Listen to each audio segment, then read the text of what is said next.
দাম চাইছিলেন কত? দাম চাইছেন কত?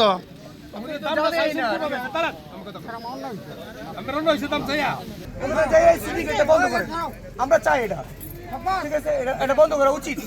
কারণ গ্যাস দাম বাড়ছে, আমি সব গ্যাস বেচা বন্ধ করেছি, একটা গ্যাসও রাখতেছি না আমি। না না না, আমি গ্যাস আমার দায়িত্ব আমি চাইছি না।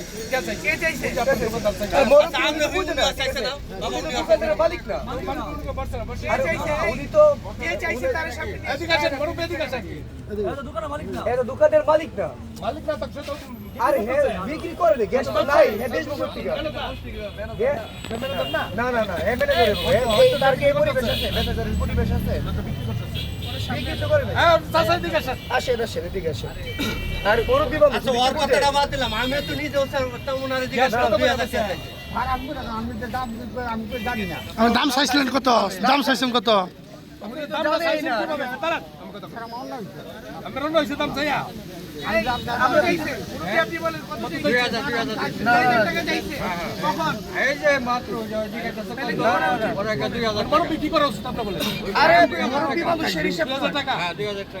না না, উনি বলেন এই, ঠিক আছে, আমরাও তো 2000 চাইছে। না না, আমরাও তো আমার 2000 চাইছে। বন্ধ করে দিয়েছেন, তারপরে এগুলো কেন রয়ে গেল?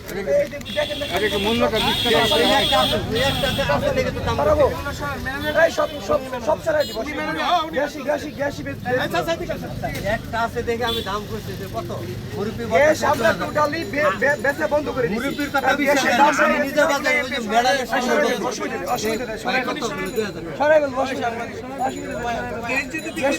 শুনেন, আমরাও চাই যে ঠিক আছে গ্যাস, ঠিক আছে, কমুক। কারণ সিন্ডিকেট, গ্যাসের সিন্ডিকেট শুরু হয়ে গেছে। আপনারা যেখান থেকে গ্যাস সাপ্লাই হতেছে সেই জায়গায় যান। দোকানদার যারা আছে তারা একবারে ওই তুক, ঠিক আছে, কিচ্ছু করতে পারে না। আমরা যাচ্ছি ওখানে যান, যারা ডিলার আছে ওখানে যান। আমাদের একটা রিকোয়েস্ট, আপনারা আচ্ছা সরাই ফেলবেন, অসুবিধা নেই। আমাদের রিকোয়েস্ট, ওখানে যান, ওখানে যাই সিন্ডিকেটটা বন্ধ করেন। আমরা চাই এটা, ঠিক আছে, এটা বন্ধ করা উচিত। কারণ গ্যাস দাম বাড়ছে, আমি সব গ্যাস বেচা বন্ধ করেছি, একটা গ্যাসও রাখতেছি না আমি।